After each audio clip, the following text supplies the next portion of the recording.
इस वक्त की बड़ी खबर आपको बता रहे हैं। बिहार में राबड़ी आवास खाली करवाने को लेकर सियासत गर्म हुई है।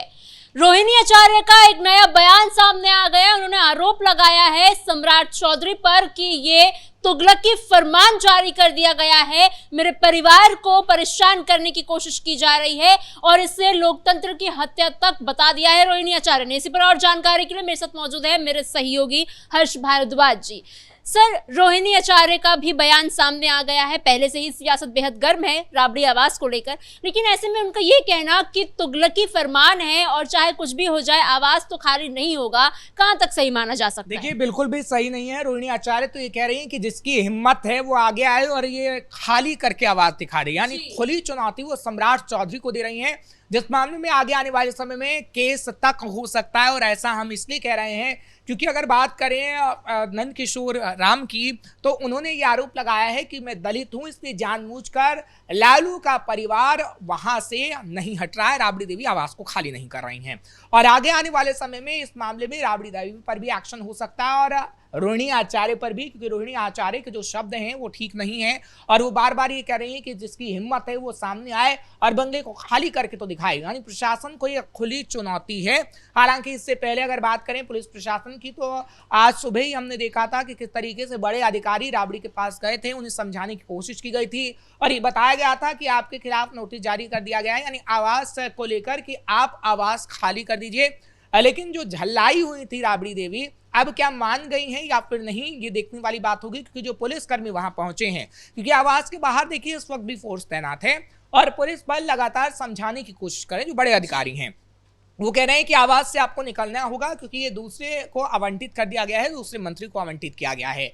लेकिन राबड़ी देवी जो झल्लाई एयरपोर्ट से जब निकली, क्योंकि राज का बर्थडे पार्टी था, उनके पोते का जन्मदिन था, उसके बाद वो बिहार लौटी, तो एयरपोर्ट पर उन्होंने मीडिया के माइक को फेंकते हुए कहा कि मैं वो आवास खाली नहीं करूंगी। जिसके बाद हमने देखा कि गर्मा गर्मी और बढ़ गई कि क्या राबड़ी मानेंगी नहीं मानेंगी, क्योंकि ये कहा गया कि पुलिसकर्मी घर के अंदर गए, फोर्स गई और राबड़ी देवी को मनाने की कोशिश की गई। उनसे कहा गया कि भैया आपको अब खाली करना होगा आवास, क्योंकि अब सम्राट की सरकार है, तगड़ा एक्शन दिया गया है। लेकिन वही बातें उन्होंने रिपीट की है। अब ऐसे में ये सवाल उठता है कि क्या राबड़ी देवी का सामान तक फेंक दिया जाएगा? ऐसे में सवाल उठता है कि क्या अब कोई बड़ा एक्शन सम्राट चौधरी लेंगे? क्योंकि देखिए, रोहिणी आचार्य हूँ, राबड़ी देवी हूँ, लालू प्रसाद यादव हूँ, तेजस्वी यादव हूँ, कोई ये मानने को स्वीकार नहीं है कि उनका निजी बंगला नहीं है। क्योंकि देखिए, अगर कोई सरकारी आवास आपको आवंटित किया गया है तो एक समय ऐसा आता है कि आपको आवास खाली करना होता है। लेकिन राबड़ी देवी ने तो खुद ही कहा कि अब चाहे फोर्स भिजवा दीजिए, अगर खाली करवाना है तब भी हम नहीं हटेंगे। लेकिन जब पुलिस प्रशासन वहां पहुंची तो अब रोहिणी आचार्य का कहना है कि पुलिस प्रशासन को भेजना लोकतंत्र के खिलाफ है और ये दबंगई है सरकार की। देखिए, दबंगई तो राबड़ी देवी कर रही है, दबंगई तो रोहिणी आचार्य कर रही हैं। क्योंकि देखिए, आप दबंगई जो कर रहे हैं वो सोशल मीडिया पर बैठे बैठे ही कर रहे हैं और आपको अगर ज्यादा ही विरोध जताना है तो आइए ना, आप सिंगापुर में बैठी बैठी क्यों बात कर रही हैं? राबड़ी देवी की अगर बात की जाती है तो राबड़ी देवी इतना कहकर जरूर घर के अंदर चली गई हैं कि हाँ मैं आवास खाली नहीं करूंगी, लेकिन आपके खिलाफ नोटिस है, अगर आप आवास नहीं खाली करेंगी तो आप पर केस होगा, कल के दिन आप जेल भी जाएंगी, फिर फूट फूट के रोने के अलावा आपके पास कोई काम नहीं रह जाएगा। इससे पहले हमने देखा कि भ्रष्टाचार मामले में किस तरीके से राबड़ी देवी की पेशी हो चुकी है। तो रोहिणी आचार्य सिर्फ सोशल मीडिया पर ही बोल सकती हैं। अगर उनको विरोध जताना है तो आ जाएं, और जिस तरीके से वो चुनौती दे रही हैं कि नहीं कोई खाली नहीं करवा सकता, किसी में हिम्मत है तो आके सम्राट से दो हाथ करें, आए बिहार के अंदर, क्यों सिंगापुर में ही बैठकर वो सारी तमाम बातें कह रही हैं। क्योंकि देखिए, अगर बात करें रूल रेगुलेशन की, तो रूल रेगुलेशन ये कहता है कि अगर सरकार ने आपको फरमान जारी किया है तो कहीं ना कहीं वो आपको खाली करना होगा। हम बार बार ये कह रहे हैं कि उनका निजी आवास नहीं है और राबड़ी अगर किसी पद पे तैनात हैं तो राबड़ी को 39 हार्डिंग रोड पर दिया गया है आवास और उस आवास में उन्हें शिफ्ट करने को कहा गया है। क्योंकि देखिए, 20 साल हो गए हैं और 20 साल से अगर आपके पास वो आवास है तो अब वक्त आ गया है कि अब आप इस आवास को खाली कर दीजिए। लेकिन आप आवास को सिर्फ इसलिए खाली नहीं कर रहे हैं कि आपकी तमाम यादें जुड़ी हुई हैं, क्योंकि वहां पर राबड़ी देवी छठ पूजा भी करती थी, दिवाली का त्योहार भी मनाया जाता था।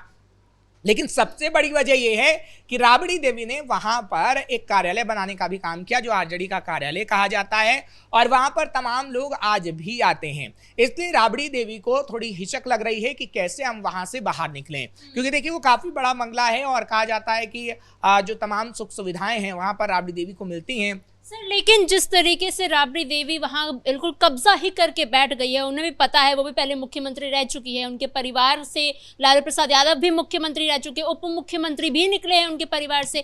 जब इतने सारे लोग सरकार में पहले ही काम कर चुके हैं तो नियमों का तो उनको पता ही होगा। लेकिन जिस तरीके से वो कब्जा करके बैठ गई हैं, पहले उनको लगता था कि बिहार पूरा अब हमारा है, अब इनको लग रहा है कि आवास भी हमारा है, तो क्या ये अपनी दबंगई दिखाने की कोशिश कर रहे हैं कि हम सरकार की बात नहीं मानेंगे, बिहार हमारा है और ये आवाज भी हमारा है? देखिए, नियमों की अनदेखी लगातार की जाती रही है और वो इसलिए की जाती रही है क्योंकि लालू प्रसाद यादव की जब सरकार रही तो कोई नियम लागू ही नहीं हुआ करता था। आपने देखा कि बिहार की पुलिस काम नहीं करती थी, आपने देखा कि कैसे दबंगई होती थी, कैसे आपराधिक छवि के जो लोग थे किसी भी महिला को उठाकर ले जाते थे, IAS IPS अफसरों की जो पत्नियां थीं उनको भी उठाकर लिया जाया करता था, जिंदा जला दिया जाता था। तो कोई रूल और रेगुलेशन माना ही नहीं जाता था आरजेडी की सरकार में। और वही मानसिकता अभी भी लालू प्रसाद यादव से लेकर राबड़ी, रोहिणी आचार्य और तेजस्वी के माइंड में है, जबकि उन्हें ये समझ लेना चाहिए कि सरकार उनकी नहीं है, वो इस वक्त विपक्ष में बैठे हैं और सरकार इस वक्त सम्राट चौधरी की है। और अगर सरकार कोई एक्शन ले रही है तो वो डंके की चोट पर लेगी। और सरकार को ये पता है कि राबड़ी देवी को ये बंगला खाली करना ही होगा और सरकार कोई ना कोई ऐसा तरीका अपनाएगी, क्योंकि देखिए अभी वहां पर तमाम वरिष्ठ अधिकारी सिर्फ समझा रहे हैं राबड़ी को, जो पुलिस के तमाम वरिष्ठ अधिकारी हैं।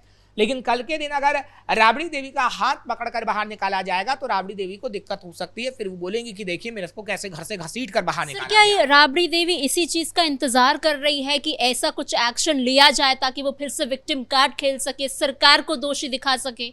बिल्कुल, देखिए क्योंकि एक मुद्दा तो चाहिए उनको कि कैसे मेरे साथ अनैतिक चीजें की जा रही हैं, जबकि देखिए जो नैतिक चीजें हैं वो सरकार कर रही है। नोटिस दिया जाता है, बाकायदा आदेश जारी किया या उनके उनके बाद उन्हें समय भी दिया गया, क्योंकि जब नीतीश सीएम बने थे 2025 में जब उन्होंने शपथ ली थी तभी नोटिस गया था। लेकिन अब आप देखिए कि बदलाव भी हो गया, नीतीश राज्यसभा चले गए हैं, सम्राट चौधरी गृह विभाग भी संभाल चुके हैं, सीएम भी बन गए हैं, लेकिन उसके बाद उनके एक बार फिर से नोटिस गया है, तब भी राबड़ी देवी नहीं मान रही हैं।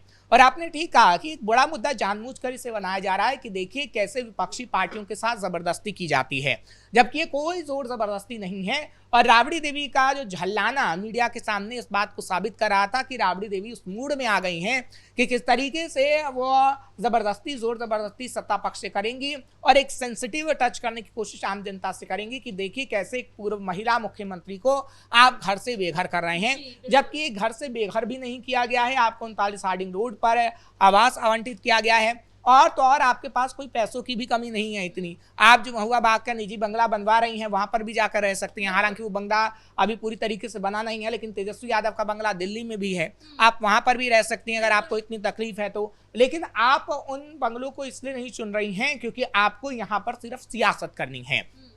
राबड़ी देवी सियासत के चलते इस बंगले को खाली नहीं कर रही हैं, क्योंकि देखिए अगर हम तमाम लोगों की बात करें, इसी बंगले में राजश्री रोहिणी की लड़ाई भी देखने को मिली, इसी बंगले में तेज प्रताप यादव का निष्कासन भी हुआ, इसी बंगले में सब कुछ हुआ है। लेकिन अब आपको ये बंगला खाली करना पड़ेगा। ठीक बात है कि आपकी बंगले से यादें जुड़ी हुई हैं, लेकिन जो नियम लागू होते हैं उन नियमों को आपको कहीं ना कहीं पालन करना ही होगा। सर वहीं कुछ लोग ऐसा भी कह रहे हैं कि ये तो बिल्कुल ही बांग्लादेशियों की तरह हो गया है कि जो घुसपैठ करते हैं, अपनी जगह देखते हैं, कब्जा कर लेते हैं और कितना भी कुछ भी हो जाए वो हटते नहीं है। जब तक कि उन्हें जबरन हटाया नहीं जाता, बुलडोजर नहीं चल जाता, तब तक वो हटते नहीं। तो घुसपैठियों के साथ अब तुलना हो रही है तेजस्वी के परिवार की। बिल्कुल, देखिए ये तुलना तो होगी। और तो नंदकिशोर राम भी ये बात कह रहे हैं, वो कह रहे हैं कि कब्जा करके बैठ गई हैं और ये आवाज सब मुझे आवंटित कर दिया गया है, मैं दलित हूं तो इसलिए मेरे साथ भेदभाव किया जा रहा है। वो तमाम बातें ही कह रहे हैं क्योंकि देखिए सम्राट चौधरी के बेहद करीबी नंदकिशोर माने जाते हैं, वो दलित लीडर हैं और आगे आने वाले समय में अगर वो आवास में नहीं पहुंचे तो ये मुद्दा और भी गर्मा सकता है। क्योंकि देखिए अगर सम्राट चौधरी की बात करें तो सम्राट चौधरी जब से सीएम बने हैं तो वो एक्शन लेने के लिए ही जाने जाते हैं। अगर राबड़ी देवी ने ये बंगला खाली नहीं किया तो ये मैसेज जाएगा कि सम्राट चौधरी ने बड़ा एक्शन नहीं ले पाए, वो हालांकि नोटिस दिया गया और राबड़ी की मनमानी चल गई। और अगर ये मैसेज लोगों में जाता है तो कहीं ना कहीं सम्राट के ही इमेज पर थोड़ा सा फर्क पड़ेगा। क्या रोहिणी सिंगापुर से बिहार आएंगी? देखिए रोहिणी को तो वैसे ही उस आवाज से धक्के मारकर बाहर निकाला जा चुका है, और जब आपको धक्के मारकर बाहर निकाला जा चुका है तो फिर आपको क्यों ये रोना रो रही हैं आप? क्योंकि देखिए ये भी कहा गया, क्योंकि तेज प्रताप यादव की जो पत्नी है ऐश्वर्या राय, क्योंकि अभी उनका तलाक नहीं हुआ इसलिए हम तेज प्रताप यादव की पत्नी कह रहे हैं, उन्होंने ये कहा था कि ये सब दिखावटी बातें हैं और दिखावटी ये लड़ाई झगड़ा होता है, लेकिन ये पूरा परिवार एक है, ये सिर्फ राजनीति करना जानता है, और रोहिणी आचार्य भी वही करेंगे। कुल मिलाकर बिहार में राबड़ी आवास खाली कराने को लेकर सियासत इतनी ज्यादा बढ़ गई है कि अब सरकार को रोहिणी आचार्य की तरफ से तानाशाह और दबंग कहा जाने लगा है। रोहिणी आचार्य सिंगापुर में बैठकर ट्वीट पर ट्वीट कर रही हैं, जबकि नियम क्या कहते हैं शायद उनको अभी पता नहीं है। फिलहाल इस ब्रेकिंग में इतना ही। कैमरा पर्सन राजकुमार के साथ मैं समीक्षा तिवारी, कैपिटल टीवी, बिहार।